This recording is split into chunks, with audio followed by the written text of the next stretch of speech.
There is no compensation to be paid to parasites. I wanted my husband to divorce because of his infidelity. In response, he insulted me by calling me a parasite who is only after compensation. I felt my limit and left home with my son. My husband said, "You're homeless from tomorrow because there's no house or husband."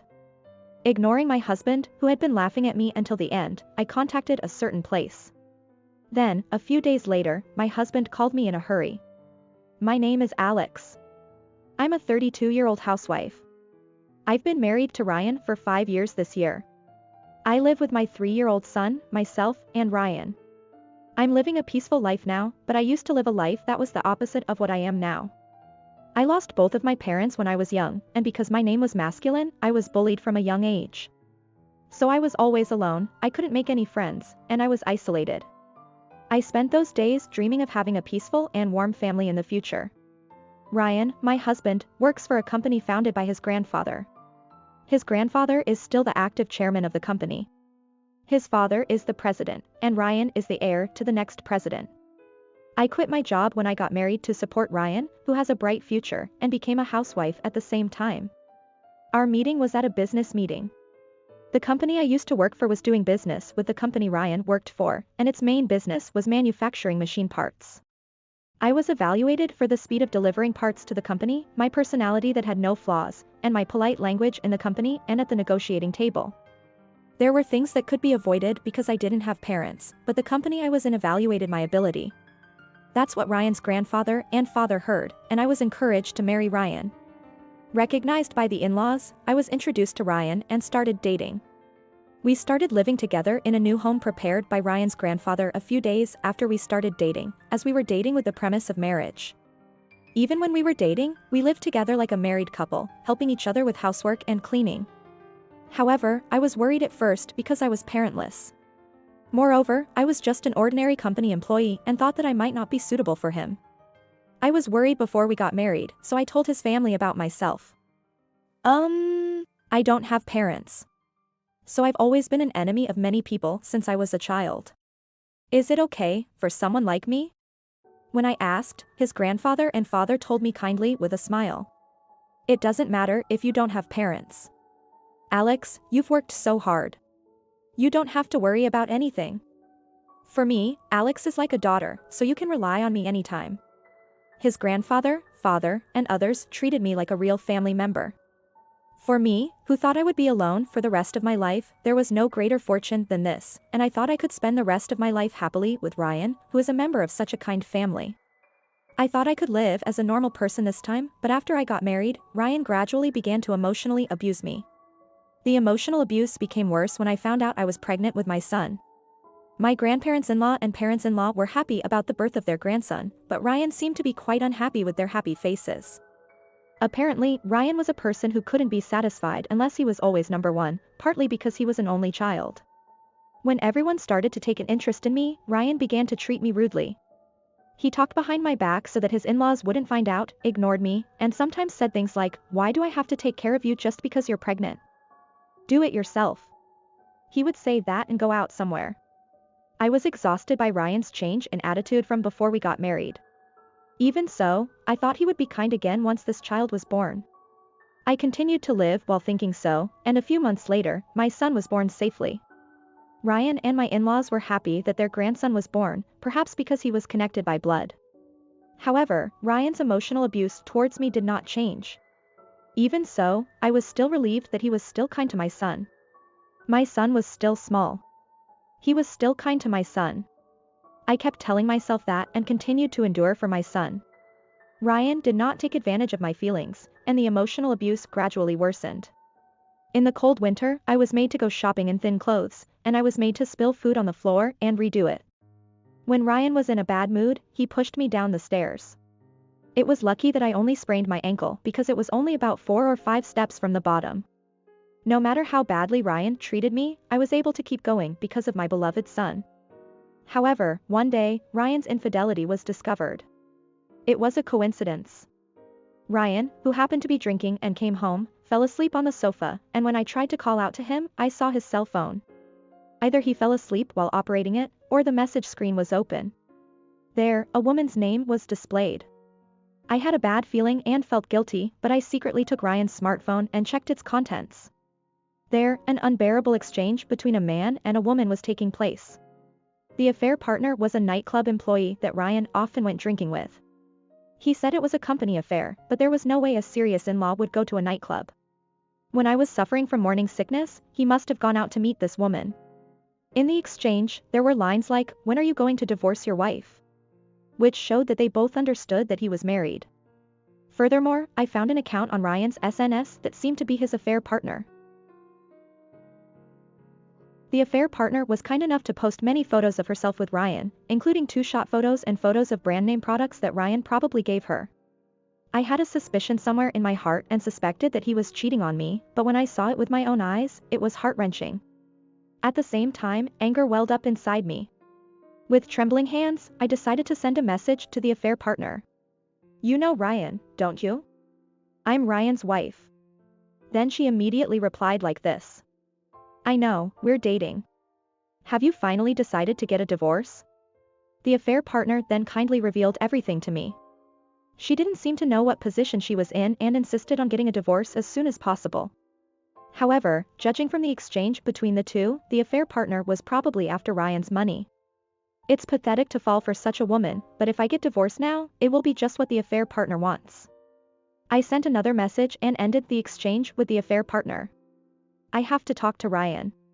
I decided to talk to Ryan and took pictures of the exchange with the affair partner and the photos as evidence with my smartphone.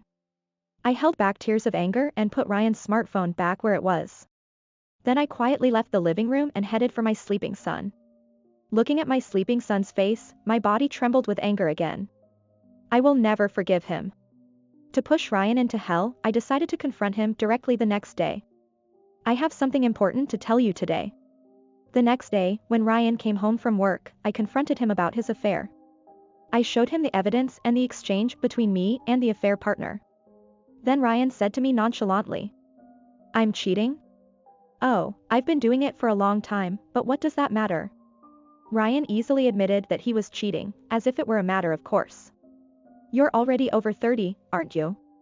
A girlfriend younger than a middle-aged woman is much better, isn't it?" According to Ryan, women over 30 look like middle-aged women and are not seen as romantic partners. If he had reflected on it, we might have been able to start over, but I was embarrassed that I had challenged him with even a little hope. Such words did not seem to come out of Ryan's mouth, and I squeezed my hands on my knees. Unbelievable. I didn't think he was such a terrible man. I've been lenient with him until now, but I can't take it anymore. Let's get a divorce. I, who had exceeded my patience, proposed a divorce to Ryan. As expected, Ryan, who had a small son, would be a little more repentant. As if this was the last mercy, I looked at Ryan. However, Ryan's face suddenly brightened happily, contrary to my thoughts. "You finally said you want a divorce." "Of course, I don't want to be with you, so I'll divorce you." Ryan began to smile as if he had been waiting, and even agreed to the divorce without any confusion. When I was stunned by his acceptance without any confusion, Ryan took out a divorce paper from his bag. "Since you asked for a divorce, I won't pay any consolation money." I asked Ryan, who was talking nonsense, with a puzzled look. "I'm divorcing because of your affair. Don't you think it's strange to say that yourself?" I managed to say something back, but Ryan laughed at me with his nose as if to say that I was strange. "You're trying to get divorced for consolation money anyway, aren't you? There's no consolation money to pay for such a parasite." Ryan sneered at me, calling me a parasite for consolation money. I never thought he was such a terrible person. I can't deal with this person anymore, including the emotional abuse I've been through so far. Last but not least, you are really the worst man. I don't want to see Ryan's face anymore. I thought it would be useless to say anything to him, so I stood up. Feeling my blood drain, I took the divorce papers Ryan had prepared and left the house with my son without any big luggage. Ryan didn't try to stop me by saying, "You're homeless from tomorrow because you don't have a house or a husband." He laughed until the end. After leaving the house, I submitted the divorce papers and contacted a certain place. After finishing the call, I decided to stay at a certain place for a while. Then, a few days later, Ryan called my cell phone. "Hey, you. What's going on? What did you tell my family?" I heard Ryan's angry voice from the phone. As I listened to the story, Ryan was disowned by his grandparents and parents. Oh. I just told my in-laws that we got divorced and why. To tell the truth, after submitting the divorce papers, I contacted his grandparents and parents who had taken care of me and told them that I was divorcing Ryan. I explained in detail as politely as possible and told them that I had a voice recorder that I had secretly recorded when I handed down the divorce and that I had it. Then, his grandparents and parents, who heard the reason, were furious. Alex, come to our house with your child right now. You don't even have a place to stay, do you? I took advantage of the kind words of his grandfather and decided to stay at his family's house for a while with my son. I cried in front of them. While staying at his family's house, I showed them the voice recorder and photos of the exchange with the affair partner to make sure that Ryan couldn't escape from it. My in-laws had been making a demon-like expression since I came, and they declared that they would thoroughly crush and disinherit Ryan. Ryan, who didn't know anything about it, was making a fuss, saying, "Why do you believe in other people like you more than me, who are connected by blood?" However, the reason was simple. I had been regarded as a family by my ex-in-laws since before I got married, and I was trying to respond to that somehow. After getting married, I gained confidence and thought of my grandparents-in-law and in-laws as my real family. In addition, I was actively taking care of my sick grandfather-in-law and was also a conversation partner for my grandmother-in-law and mother-in-law. Therefore, I was more loved by my in-laws than Ryan since before I got pregnant, and I was trusted by my in-laws. On the other hand, Ryan seemed to have left his grandparents alone since he was young, and he hadn't given them any care or conversation. He had also treated his family as he pleased for his own honor. In addition, his work attitude was bad. "I'm the next president. If you go against me, I'll tell my father." He looked down on his subordinates. My fake grandfather and father seemed to think that Ryan was not the material for the next president, and that's where the affair and emotional abuse were revealed. "I'll forgive you for telling me to divorce, so persuade my family somehow. You're the one who caused this." Even after this, Ryan continued to take an intimidating attitude. But Ryan is already an ex-husband. The relationship has long been cut off. I've submitted the divorce papers, so you and I are strangers. Of course, I'll claim compensation for cheating and child support, so be prepared. He seemed to be in a hurry, and this time he said in a tearful voice, "I was wrong, so please convince my family.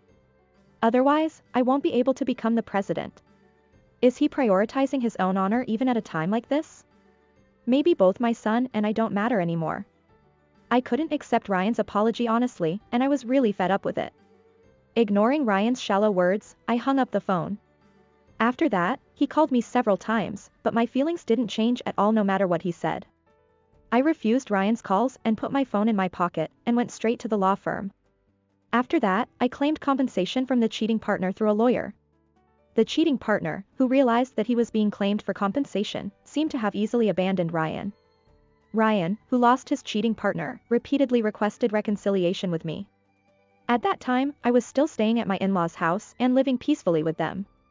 However, despite being disowned by his own parents, Ryan sometimes came to our house until late at night. Even I got annoyed, and I sent him away saying, "I won't reconcile with you no matter what you say now. If you get involved any further, I'll take legal action." Thank you for watching. How was today's story? Please subscribe to my channel. Let's meet again in the next story.